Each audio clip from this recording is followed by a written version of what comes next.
friends, and good morning to you. It's Saturday, January 16th, and it's a beautiful day here in eastern PA. It rained last night, so everything's wet, but the sun is out, and it does not feel like a day in mid-January. So I'm looking forward to going out for a bit today and enjoying some of that weather, because I got a feeling that we're not going to be seeing ground without snow on it soon. So we'll just see what the season brings us. So today I'm a bit under the weather the past few days, so I'm not going to be having a pipe today. I did have to go out and run a few errands this morning, so I splurged and got myself some Dunkin' Donut coffee, which, it's funny, I used to drink Dunkin' Donuts exclusively. I really liked it, and I was basically, I guess you could say, addicted to the stuff, because I every morning would have to get Dunkin' Donut coffee, and there's one not very far from my house. And I changed jobs a while back, and I no longer, to go to the Dunkin' Donuts, even though it was just a few blocks from my house, was out of the way of going to work, and so I started not drinking it, and now it's kind of like something it's okay, but it's funny how I used to not be able to get by without this. I used to travel a lot for work, and I actually had an application on my phone that would find Dunkin' Donuts near my hotel so that I could get up in the morning and go out and get my fix. So I do drink a lot of coffee, not as much as I used to. I used to really drink a lot of coffee. Now I'm pretty much down to like one large sort of one of these a day, or I make a pot of coffee usually on the weekends, and I'll drink all of that. During the week, it's usually just something about this size in the morning, and that's it for the day. So I'm drinking much less coffee than I used to. Anyway, wasn't really planning on talking about coffee today. What I did wanted to do is, well, just a quick video to say hi and wish you a great weekend. But also, I've got this pipe here that it's one of my pipes, and its number has come up in terms of cleaning. So it's down here in the shop, ready to be cleaned. And as I was looking at it before I started this video, I was thinking about some recent videos I've seen, and some of the stuff that I've seen going around about this resurgence in, I guess I could call it a resurgence, interest in unfinished pipes. So there are several makers now that are, or at least one maker that's making a pipe without a finish, and what you basically are getting is a raw, what I'll call a blonde briar pipe, without any stain, without any wax, and so on. And there's been a few videos I've seen where people are showing these pipes from other manufacturers. Apparently Savinelli has a line of unfinished pipes, and I've seen a couple of others, a couple other makers that are selling unfinished pipes now.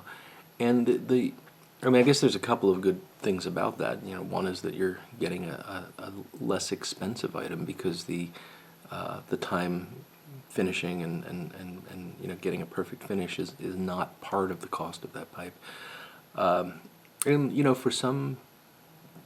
for some makers, that's a time-consuming process. You'll see guys that are just like dunking the pipe in stain and flaming it off and polishing it, and that works.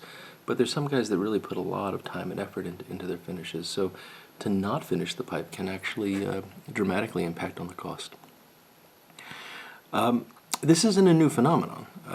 There's been unfinished pipes before, and I would venture to guess that the first briar pipes were likely unfinished.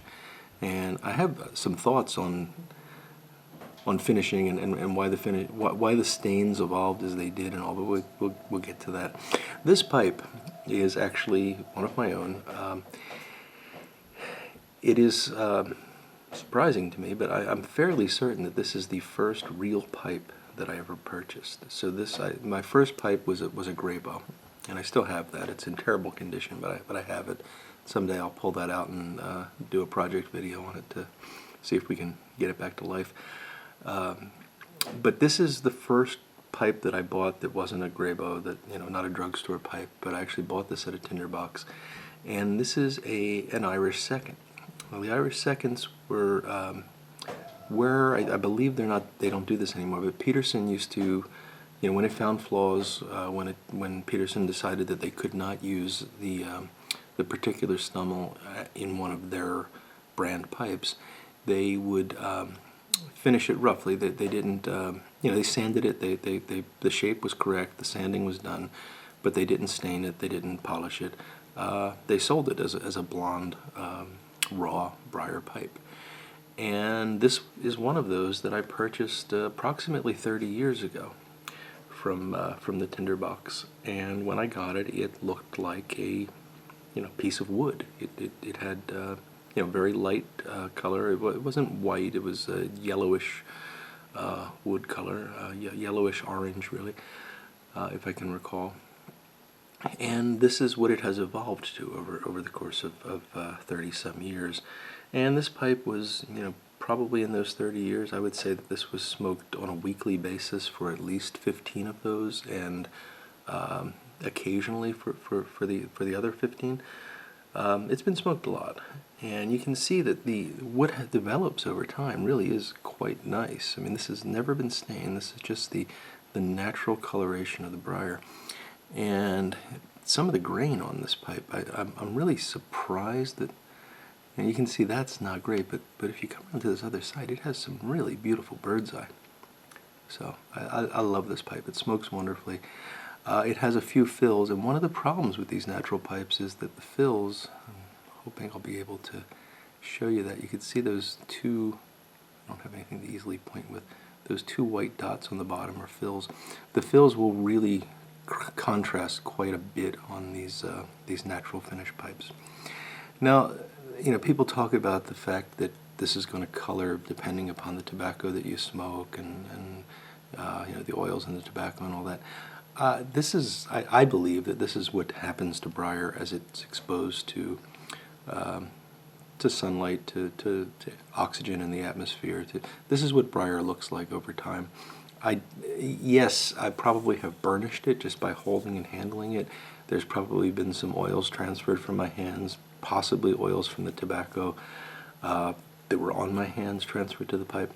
I don't believe that there's anything going from the tobacco chamber through the wall of the pipe and depositing that you can see, like what people talk about with a meerschaum, where you're actually getting that porous meerschaum is allowing some of the coloration from the tobacco to permeate through the pipe. The reason I believe that that's not the case here is that I've had old pipes with broken shanks, or where I've had to cut the shanks, and what you see in those cases is not this, gradual change in color across it. What you see is a dark ring where there's cake, there's tar, there's a small area of discoloration of the wood, which is probably a combination of carbonation and tars and oils. They're seeping into the surface, staining it. And then you see a vast stretch of blonde briar, just plain untouched briar. And then there's a small ring on the exterior. This is a cross-section of a shank that I'm talking about. There's a small ring on the exterior where there's stain and wax. So the smoke, the oils, the tars are not going all the way through the wood. Does that mean it doesn't have any impact? Well, probably the smoke is depositing some soot. There's probably oils in the smoke as well. You're getting them on your hands, you're handling the tobacco. Yeah, so this pipe probably does have part of me, part of the tobacco, and everything else included in the finish. What fascinates me, though, is that the finish is actually not that different from something that you would expect to see on a stained pipe. And again, this has never been stained, it's never been touched. I have buffed it, I've waxed it with the microcrystalline waxes, but I've never put a carnauba coat on this one. And this is not the only Irish second that I have, and they all wind up with this same sort of coloration. So I wonder if, the original pipes, and this is pure conjecture, but, when people first started making briar pipes and got around to actually making them somewhat artfully, rather than just a smoking utensil, maybe they weren't finished, and maybe this is just how they evolve. And then over time, the stains were brought in to mimic that procedure, to make them appear to have been aged to the way that we we do with a lot of things where we don't want them to look new. We want them to look like they've been used, or at least they're antique in a sense. Anyway, that's just some mindless conjecture on the history of pipe staining, which I have no business conjecturing upon. So anyway, I hope you enjoyed looking at this. For those guys that are currently getting into these unfinished pipes, and it does seem to be a bit of a craze that's developing, this is probably what you've got to look forward as the process goes on. It doesn't take 30 years for it to look like this. This probably was pretty close to this after 2 or 3 years. It will darken gradually, and I think the effect is really quite beautiful. So that's that. Beyond that, I don't really have a lot to talk about today. I hope you're all having a really nice weekend. I hope your weather is at least a little bit as good as mine is right now. And I'm going to sign off and go out and enjoy the day. So I suggest you do the same. Take care of yourselves, and I will look forward to talking to you again soon. Bye now.